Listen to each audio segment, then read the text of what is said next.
예수님의 사람 21번째 순종과 열심의 상관관계, 순종과 열심의 상관관계라는 제목으로 함께 은혜를 나누고자 합니다.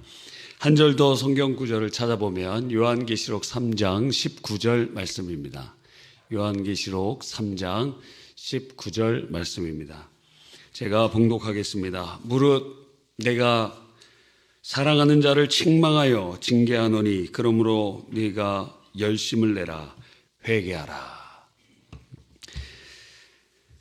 성경은 성도들에게 신앙생활에 있어서 열심을 내라고 말씀하고 있습니다. 오늘 두 번째 읽은 본문의 말씀에도 열심을 내라고 말씀하고 계십니다. 그런데 그것은 전제가 있어요. 그 열심이 하나님께 순종하는 열심이어야 됩니다. 놀랍게도 이 둘이 분리되는 일들이 일어난다. 열심은 있는데 순종은 아닌 경우가 발생한다는 것입니다. 그래서 발생이 되는 것입니다. 절대 교회에서는 아무 열심 없고 그냥 교회에 예배만 드리고 왔다 갔다 하시는 분들은 문제를 일으키지 않습니다. 교회에서 문제를 일으키고 성도를 시험 들게 하고 하나님을 거역하는 죄를 범하는 자들은 누군가? 열심이 있는데 순종하지 않는 자들입니다. 열심이 특심인 사람을 사단이 고정간첩으로 골라갖고 하나님의 일을 열심히 하는 것이라고 스스로 세뇌시킨 다음에 결국에는 교회를 무너뜨리고 성도들을 시험 들게 만들고 분열을 일으키며 악의 도구로 쓰임받게 되는 것입니다. 근데 문제는 본인은 잘한다고 생각한다는 것입니다. 자, 혹시 여러분 나는 신앙생활 잘하고 있어 생각하고 있지 않습니까? 바로 그 사람입니다. 바로 그 사람. 나는 잘하고 있지. 바로 그 사람이 고정간첩이에요. 여러분, 나는 옳고 저들은 틀리다 이렇게 생각되지 않습니까? 나는 신앙생활 잘하고 있는데 저들이 못 따라와 주는 것이다. 여러분이 고정간첩입니다. 여러분 때문에 문제가 일어나고 있다는 것입니다. 상당히 지금 아주 직설적으로 말씀드리는 거예요. 그래서 우리의 열심이 하나님께 거역이요, 사람들에게는 폭력이요, 자기 자신에게는 번아웃을 일으키고 마귀만을 기쁘게 하는 그러한 일인데도 세뇌당해갖고 자기 열심으로 하고 다 다른 사람이 잘못한 거라고 얘기합니다. 왜 나는 열심인데 왜 당신들은 안 따라와? 이렇게 생각합니다. 그게 누구라고요? 세뇌된 고정간첩들이다. 여러분, 나는 이렇게 열심히 하는데 왜 저 사람은 안 도와줘? 그러니까 나는 잘했고 당신은 틀렸어. 우리는 이런 생각을 할 때가 많이 있습니다. 저도 옛날에 이런 생각 많이 했던 것 같습니다. 그래서 안 따라오는 사람들은 다 중도에 다 가지치기해서 다 잘라내고 할 수 있는 사람만 열심을 내는 사람들을 중심으로 해서 한다. 누가 안 도와줘도 하나님께서는 적은 소수의 사람으로도 하나님의 일을 이루시니까 그렇게 간다. 그렇게 생각했던 적도 있습니다. 여러분, 우리가 순종 없는 열심을 가지고 있는 자라는 것을 말씀드리는 것입니다. 우리 자신이. 오늘 저녁 예배도 나오신 여러분들은 낮 예배만 오신 분들보다는 열심히 있는 사람들 아닙니까? 그런데 혹시 우리의 열심은 누군가의 폭력이 되고 하나님께 거역이 되고 우리 자신을 불살라버리는 번아웃이 되고 있지는 않습니까? 주님 뜻대로 하는 순종이라는 열심이라면 여러분은 다음 없는 기름이 부어지기 때문에 번아웃이 일어나지 않습니다. 주의 일에 번아웃이 일어나지 않아요.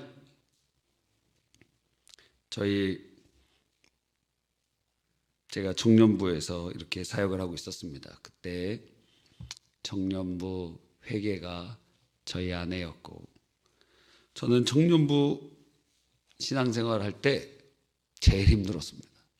왜? 하는 일이 많아갖고.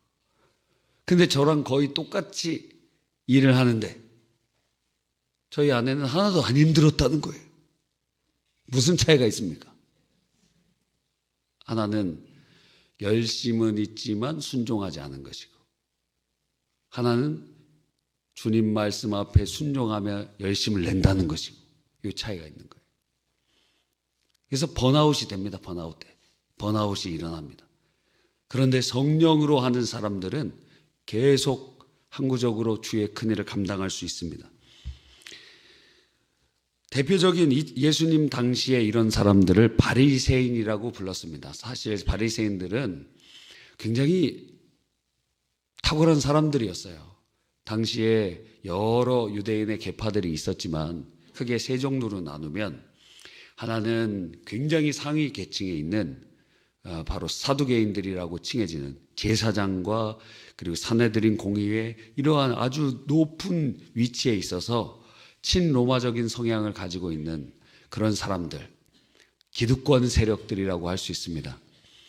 두 번째, 이 평민들에게 지지를 받으면서 경건의 모범을 보이는 사람들이 누구냐면 바리새인들이었어요. 바리새인.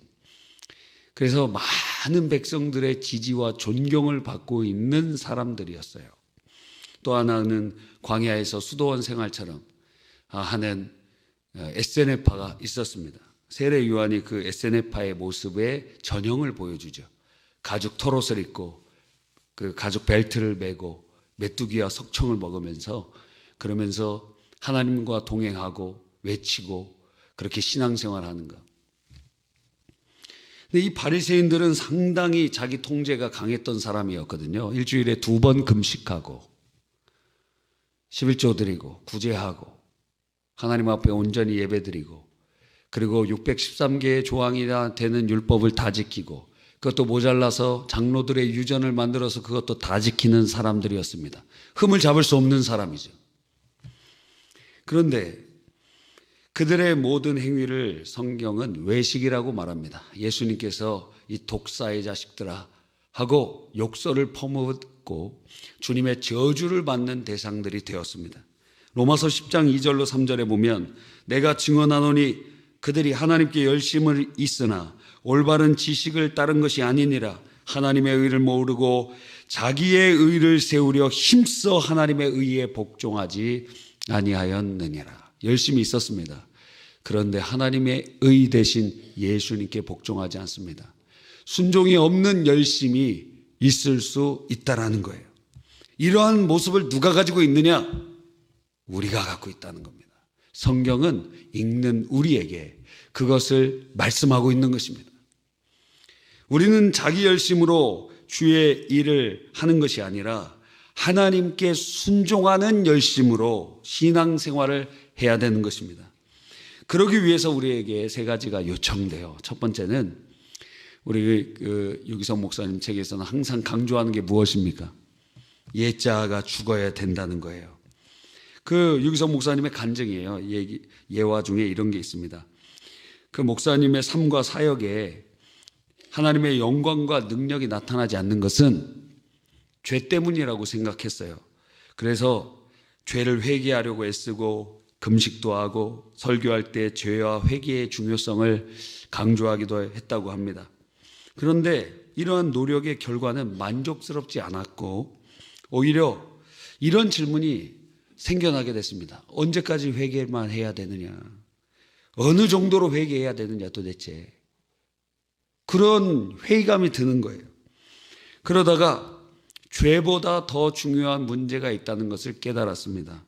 그것은 자아의 문제였어요. 그래서 이 자아가 죽지 않으면 열심히 있지만 주님을 거역하는 자가 될 수도 있다는 것입니다. 우리의 옛자아가 죽지 않으면 옛자아의 열심으로 사역합니다. 그러면 내 중심의 열심으로 내는 것이므로 이것은 하나님의 영광을 가리는 일이 되는 것입니다. 특별히 함께 사역하는 옆에 있는 사람들, 그 사람들을 막 찌르고 상처 주고 시험 들게 하는 것입니다. 그 열심 있는 우리들이, 열심 있는 우리의 그 열심이 순종 없는 옛자아가 죽지 않으면 그렇게 누군가를 막 찌르면서 피를 내고 있다라는 것입니다. 예수님께서는 우리에게 이렇게 말씀하세요. 너 내가 죽을 때 십자가에 함께 죽었다. 저 살았는데요? 그렇게 믿어라. 너가 믿을 때 구원받는 것처럼 믿을 때 너의 육신이 죽어지는 성령의 역사를 경험하게 될 것이다. 그러니까 믿음의 역사, 성령의 통로예요. 우리가 믿을 때 내가 예수님과 함께 십자가에서 못 박혀 죽었습니다. 못 박혀 가는 게 아닙니다. 죽었다는 것을 받아들이는 거예요. 예수님과 함께 내 십자가에 못 박혀 죽었습니다. 이제 내가 사는 것이 아니요 내 안에 그리스도께서 사시는 것입니다. 그럴 때 살아있는 이 옛자가 죽어갑니다. 왜? 이미 한 믿음으로 놀라운 역사들이 우리 안에 성령으로 막 적용되기 시작하기 때문에 그런 것입니다. 그래서 믿고 선포하시기를 간절히 바랍니다. 나는 죽었다. 따라해 봅시다. 나는 죽었다. 자존심도 죽었다. 내 열심도 죽었다. 내 안에 예수님만 사신다. 아멘. 집에 가셔서 부부싸움 하지 마시기 바랍니다. 자존심 죽었다 그랬어요. 자존심 죽었다 그랬습니다. 두 번째로 하나님의 말씀에 순종하는 열심은 하나님께 순종하는 열심은 말씀대로 순종하는 것이에요. 역대상 13장 15장 이렇게 보면 여호와의 법궤를 다윗이 예루살렘 성으로 옮겨오려고 합니다. 그 일에 대단히 열심이었어요. 그러나 그 일이 실패하고 말았습니다. 왜냐하면 법궤를 옮길 때는 딱 정해진 사람의 정한 방식이 있었어요. 율법에 정해져 있습니다. 민수기 4장에 정해져 있어요. 누가? 레위 지파의 고아 자손들이 어깨에 메고, 그러니까 누가 메고 어떤 방식으로 메느냐가 정해져 있다는 거예요. 근데 그것을 그대로 하지 않고 수레로 운반하다가 우사가 그것을 손으로 딱 잡는 순간 쓰러지려고 그러니까 죽어버렸습니다. 그래서 베레스 우사라는 단어가 거기서 나오게 되었죠. 그래서 다윗이 두려워해요. 법궤를 가져오는 것 두려워해요. 그래서 상당 기간 다른 어떤 오베데돔의 집에 그 법궤를 머물게 하게 되었습니다. 다윗은 열심히 앞선 나머지 하나님이 정해놓으신 법, 그 법을 따르지 않았고, 그러니까 열심히 있지만 하나님께 거역하는 자가 되었습니다. 다윗이 그런 자기 열심이 없었더라면 우사가 죽지 않았을 겁니다. 사실상 다윗의 열심이 우사를 죽였습니다. 그러므로 하나님의 말씀을 모르고 열심만 있는 경우에 이처럼 큰 시험을 가지고 올 수 있다는 거예요. 사울도 마찬가지였죠. 오늘 읽은 본문에 하나님의 말씀이 아말렉 족속을 진멸하라 하셨습니다. 왜? 출애굽할 때 그 후미에 있는 노약자들이나 연약한 아이들이나 힘든 사람들 뒤에서 아말렉이 공격해갖고 많은 이들이 피해를 받습니다. 그래서 하나님께서 아말렉을 그 아말렉 족속 아예 지워버리겠다. 이 세상에서 한 명도 남겨버리지 않고 완전히 지워버리겠다. 그렇게 말씀하셨어요. 진멸. 여러분, 그 사울을 통해서 하나님께서 그 말씀을 성취하도록 아말렉을 치라고 했는데 가보니까 너무 좋은 게 많은 거예요. 소와 양이 막 너무, 요즘 뭐 소 한 마리 얼마인지 모르겠습니다. 한 1,000만 원이라고 합시다. 황소 한 마리가 1,000만 원이라고 하면, 와, 그런 것들이 막 지천이, 이걸 죽일 수가 없어요. 너무도 아름답습니다. 그리고 함께 따라왔던 사람들이 당시에 전쟁을 하면 항상 군인들에게 봉급을 줘야 될 거 아니에요. 그 봉급이 무엇이냐면 전리품이에요. 전쟁에 나가서 거기서 막 자기들이 착취하고 빼앗고 그거 다 허용되었습니다. 그래서 여성들도 자기가 취하고, 그리고 재산도 취하고, 금부치도 취하고, 그러면서 전쟁의 노획물로, 전리품으로 그렇게 사람들을 군대에 동원하고 그렇게 하는 것이었는데 말입니다. 그러니까 이거 다 죽이려고 그러니까 사람들이 좋아하지 않는 겁니다. 그래서 사울이 사람들을 무서워했어요. 하나님을 무서워하지 않고. 하나님의 말씀대로 순종하지 않고 사람들과 타협하게 됩니다. 그래서 우리가 읽진 않았지만 22절에 보면 사무엘이 이르되 여호와께서 번제와 다른 제사를 그의 목소리 청종하는 것을 좋아하심같이 좋아하지 아니하시겠나이까. 왜 이런 얘기를 하냐면 왜 갑자기 제사 얘기가 나옵니까? 이거 가지고 제사 드리려고 가지고 왔습니다, 이런 변명을 했기 때문에 그렇습니다. 그 유명한 이야기가 바로 이어지죠. 순종이 제사보다 낫고 순양의 기름보다 나으니 이는 거역하는 것은 점치는 죄와 같고 완고한 것은 사신 우상에게 절하는 죄와 같습니다. 하나님께 불순종하는 당신의 그 모습은 지금 우상 숭배하는 것과 같다, 점치는 것과 같다. 그래서 왕이 여호와의 말씀을 버렸으므로 여호와께서도 왕을 버려 왕이 되지 못하게 하셨나이다. 하나님, 당신 버리셨습니다. 당신 하나님 말씀 잘 섬겼으면 당신의 왕가가 든든히 서갈 텐데 당신의 나라가 오래되지 못하고 당신 하나님께 버림받았습니다. 여러분, 결국 그 왕가는 오래되지 못하게 되고 다윗 왕가로 대체되게 되며 사울은 블레셋과의 전투에서 길보아 산에서 비참하게 죽게 되는 것을 우리는 성경을 통해 보는 것입니다. 그러므로 지금 열심히 있다면 열심히 있는 우리들이 무엇을 해야 됩니까? 오늘 저녁 예배에 오신 열심히 있는 여러분들이 해야 되는 것은 성경을 읽는 것입니다. 여러분, 성경을 읽는데 눈이 아프지 않는다면 많이 읽어야 돼요. 제가 보니까 50 후반부터 60 넘어가니까 성경이 눈이 아파서 못 읽겠다 이런 분들이 상당히 많아요. 눈이 아파서 못 읽겠다는 거예요. 한번 손 들어보시죠. 난 성경책 읽으면 눈이 너무 아파갖고 못 읽겠습니다. 한번 들어보세요. 솔직하게 들어보세요. 예, 들어보세요. 예, 여기 많아요. 여기도 많고 여기도 많고. 예, 손 내리세요. 이렇게 들지 마세요. 이렇게 들어야지. 여러분, 야, 되게 많아요. 의외로 많습니다. 그러니까 성경 읽는데도 눈 아프면 많이 읽어야 돼. 왜? 못 읽는 때가 와. 눈이 아파갖고 막 눈물이 뚝뚝 떨어져요. 막 은혜 받아서가 아니라 그 눈이 아파갖고 막.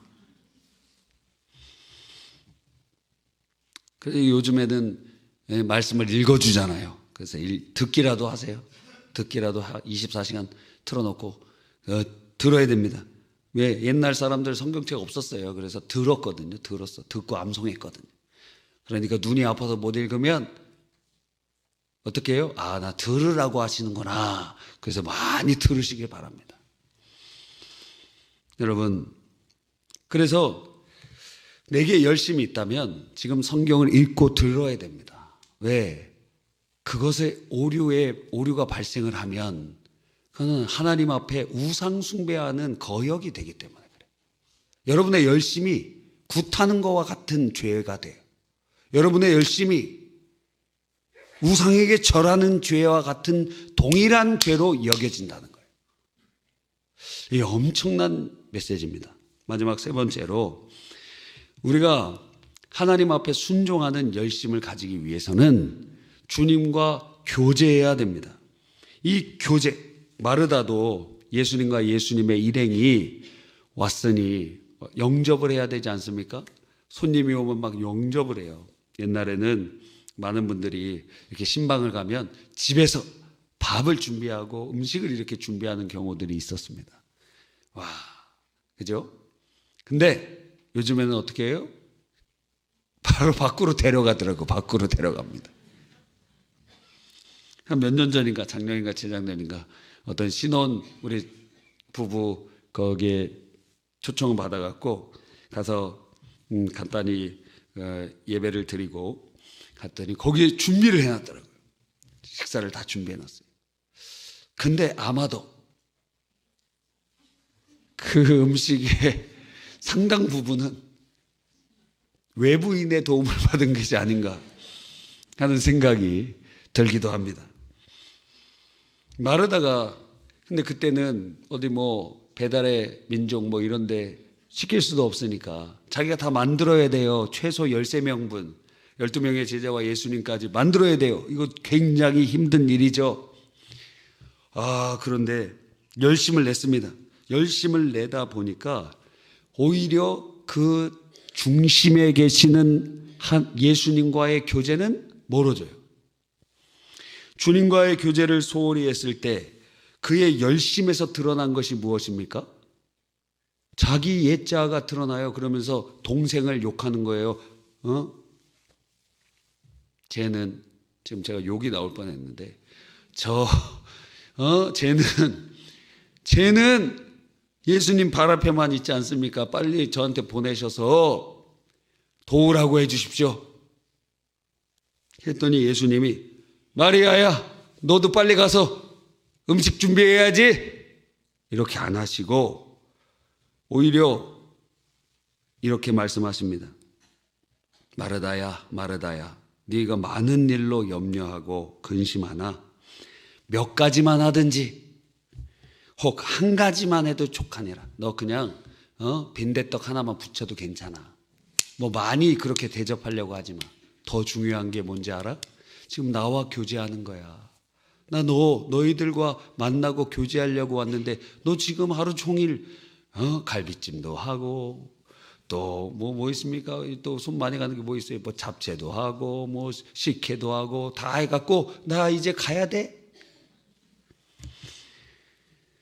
마리아는 이 좋은 편을 택하였으니 빼앗기지 아니하리라. 마리아를 책망하지 않으셨어요. 그래서 하나님의 주의 일을 하는 자들은 바로 그 일보다 더 중요한 교제에서 벗어나면 안 된다는 것입니다. 주님과의 교제. 여러분, 교제가 얼마나 본질적인 것입니까? 말씀드렸잖아요. 이 땅에서는 전도와 선교가 지상명령이라고 칭해지는데 그 전도와 선교는 아직 하나님을 알지 못한 자들에게 예수 그리스도의 복음을 증거하여 그들의 영혼을 구원하고 그들이 예배하도록. 그래서 전도는 이 세상에서밖에 없지만 이제 천국에서도 영원토록 할 것은 예배라는 거예요. 그런데 보이는 세계, 보이지 않는 세계에 창조되기 전에 하나님, 삼위일체 하나님만 계실 때에 뭐도 없어요? 예배도 없었어요. 전도도 없었고 예배도 없었는데 무엇만 있었느냐? 성부와 성자와 성령의 영원한 교제만이 있었다는 거예요. 그래서 교제는 예배보다도 더 본질적입니다. 그래서 주님과의 교제 너무도 중요한 거예요. 뭐 어떤 찬양에 보면은 주님께서는 우리와 교제하시기 위하여 우리를 만드셨다고 하는데 그건 잘못됐어요. 우리는 하나님의 영광을 드러내기 위하여 창조된 존재이지 하나님께서 외로우시기 때문에 우리를 만들어 갖고 우리랑 교제하려고 하는 것이 창조의 목적은 아닙니다. 그러나 그 교제를 굉장히 중요하게 여기십니다. 왜? 본질이기 때문에. 여러분, 교회 일을 하다 보면 교인들 간에 이런저런 시험 들 때가 있습니다. 주님과 교제는 소홀히 한 채 일에만 집중하기 때문에 그렇습니다. 막 다툼이 일어납니다. 일을 해요. 여전도회, 남전도회 무슨 일을 합니다. 뭐 주일학교 일을 합니다. 근데 막 다툼이 일어날 것 같아. 뭔가 문제가 있어. 그러면 멈춰서 지금 그때가 기도할 때입니다. 지금 그때가 기도할 때. 와, 성교국 기도회를 보니까 처음에는 20몇 명 들어오다가 나중에는 30몇 명까지 막 들어오더라고요. 그 인도하시는 분들이 다 강단이 있어요. 막 다 강단이더라고. 얼마나 잘하는지 몰라. 첫날 우리 박승료 교구장님이 스타트를 끊으면서 아마 마지막 날도 하신 것 같은데 맞나요? 네, 첫날과 마지막을 그냥 강하게 하죠. 강하게.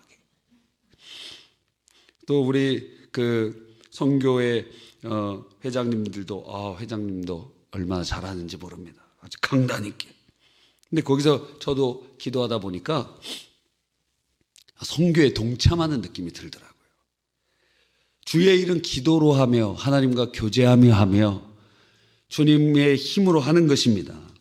그러니까 다툼이 일어나고 문제가 발생하고 내 옛자의 본성이 일어나려고 하는 그때 기도할 때라는 거예요. 기도 더 해야 될 때예요. 싸우면서 해야 될 주의 일은 없습니다. 싸우면서 어떤 거를 더 하시려고 그래요. 막 싸우면서. 저는 옛날에는 싸우면서라도 목적을 이루려고 그랬는데, 근데 그거 하나님 원하시는 게 아니에요. 목적을 이루어야겠지. 근데 다 같이 함께 이루어야 됩니다.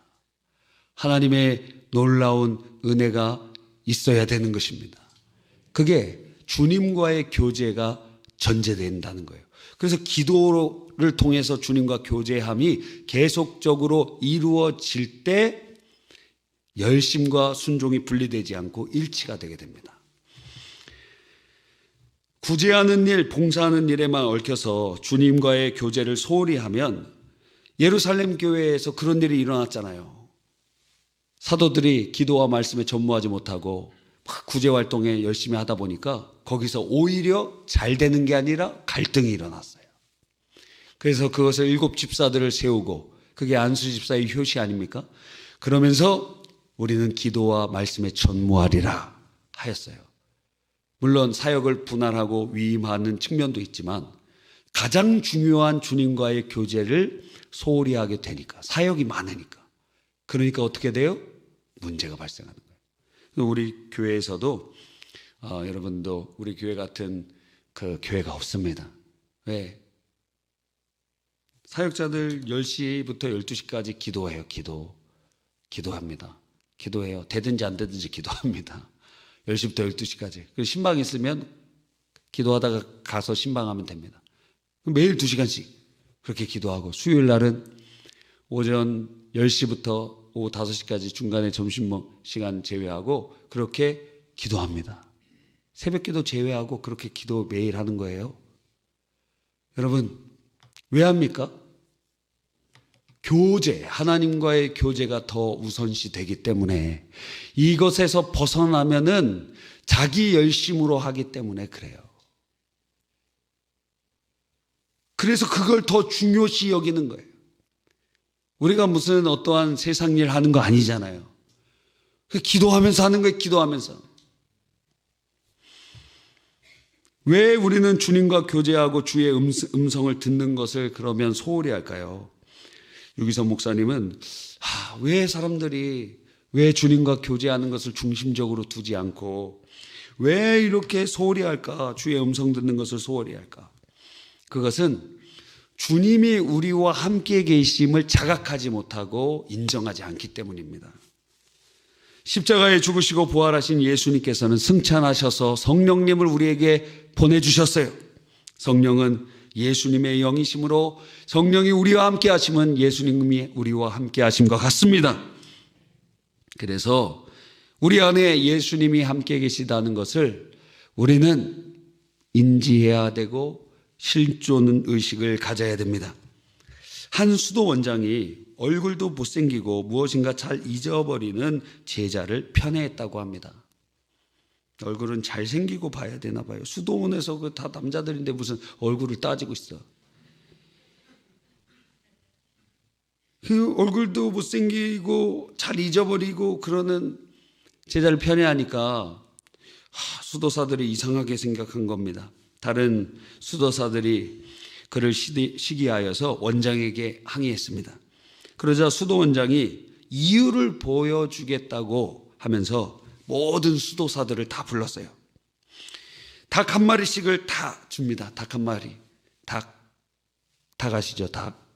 닭을 한 마리를 다 주면서, 한 마리씩 주면서 아무도 안 보이는 데서 죽여라. 그렇게 말했습니다. 그걸 가지고 이제 치킨을 하든지 삼계탕을 하든지 누룽지 백숙이든지 능이 백숙이든지 뭘 하려고 그런가 봐요. 하여튼 그것을 닭을 잡아오라는 것입니다. 저녁이 되자 제자들은 다 죽인 닭을 손에 들고 왔습니다. 그러나 수도 원장이 사랑하는 그 제자는 제일 늦게 왔는데 살아있는 닭을 그대로 가지고 왔어요. 다른 제자들은 그를 보면서 원장님, 저자는 수도 원장님의 지시도 순종하지 않지 않습니까? 아니, 그런데 제대로 행하지도 못하고 순종도 하지 않는 사람을 왜 그렇게 사랑하시는지 알 수가 없습니다. 서로 수군거렸습니다. 그랬더니 그 수도 원장은 수도 원장이 걔한테 물어봤어요. 너는 왜 이 저녁이 되도록 가장 늦게까지 닭을 잡지 못하고 살아있는 채로 데리고 왔니? 그랬더니 원장에게 이런 얘기를 해요. 원장님, 제가 하루 종일 다녔지만 아무도 안 보는 으슥한 곳이 없어서 죽이지 못했습니다. 그 말은 어느 곳이나 주님이 보고 계신다는 것이에요. 그 대답을 듣고 수도 원장이 다른 제자들에게 말했습니다. 내가 왜 이 수도사를 사랑하는지 알겠느냐? 그는 항상 하나님 앞에서 주님이 동행하신다고 생각하고 있었기 때문입니다. 여러분, 하나님께 순종하는 열심은 바로 이런 것이에요. 주님과의 교제가 있어야 되고 그 교제는 주님이 나와 동행하신다는 임마누엘의 하나님을 실존적으로 느끼고 체험하고 인정하고 그러한 삶을 살아갈 때 역사가 일어나는 것입니다. 하나님께 열심을 내는 대표적인 사람들이 누굴까요? 아마 선교사들일 겁니다.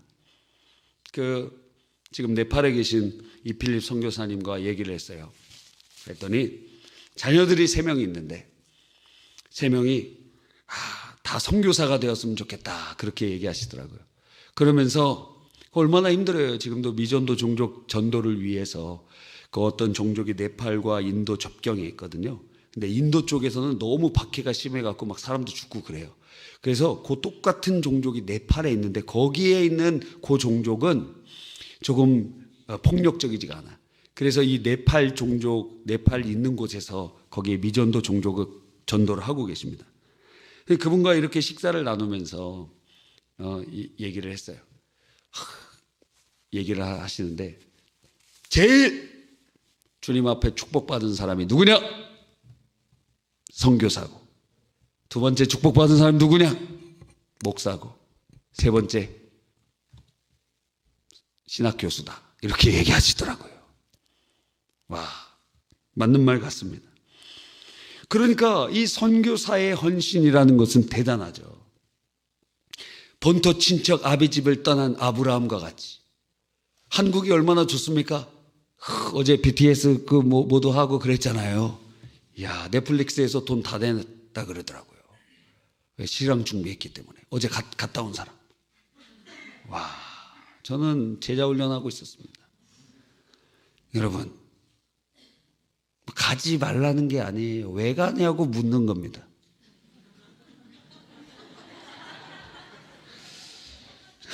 왜 가냐고 밤늦게 거기 왜 가냐고 묻는 겁니다.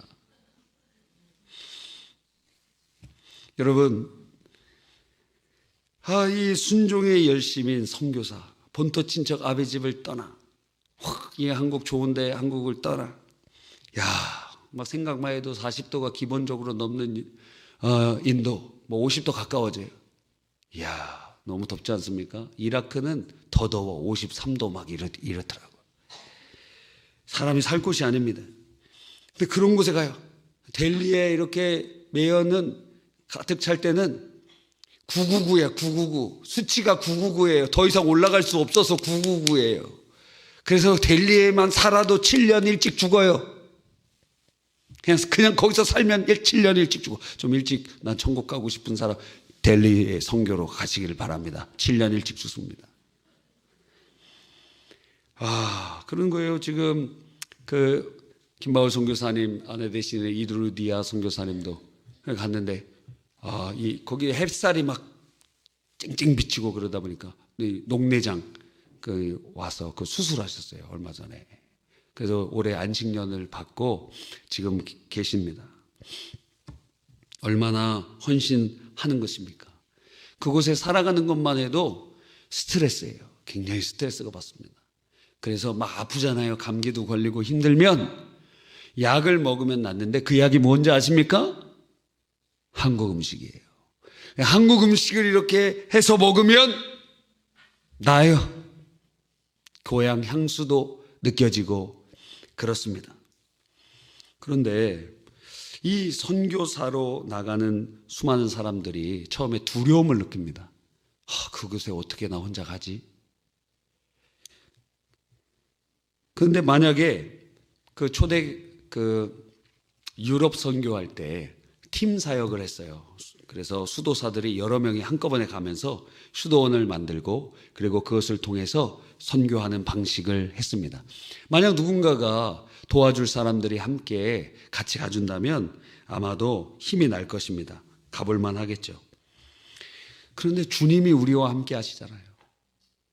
이 동행의식이 없으면 두려움에 사로잡히고, 동행의식이 없으면 번아웃에 빠지게 되고, 동행의식에 없으면 영적 탈진을 경험하게 되는 것입니다. 그래서 열심을 내요. 선교적 열심을 내는데 완전히 탈진돼 버려요. 왜? 순종하지 않았기 때문에. 주님과 교제 안에 주님과 동행하며 그 주님이 공급하시는 힘으로 하지 않고 내 열심과 내 힘으로 하는 경우들이 많기 때문에. 그래서 선교사들 가운데 영적 탈진이 일어나니까 7년에 한 번 정도는 안식년을 꼭 가지려고 하는 거예요. 우리가 어떤 일을 계획하기 전에, 그러니까 제일 훈련이 필요한, 선교사로 나가고 싶다 하는 사람마다, 우리 여기 학생들 중에 선교사로 많이 나갈 텐데, 선교사로 나가려고 하는 사람마다 마음속에 주님이 함께 계시고 주님과 교제하는 훈련이 돼야 됩니다. 이게 없으면 여러분은 다 제 가운데 타버려서 날아가고 선교지에서도 사라지고 신앙도 바닥으로 떨어져 버릴 수 있습니다. 주님과 함께, 주님과 교제하고 주님으로 역사하는 것입니다. 그래서 찬송가 449장에 이렇게 돼 있죠. 예수 따라가며 복음 순종하면 우리 행하길 환하겠네. 주를 의지하며 순종하는 자를 주가 늘 함께 하시리라. 의지하고 순종하는 길은 예수 안에 즐겁고 복된 길이로다. 우리 찬양하면서 주께 봉헌하겠습니다.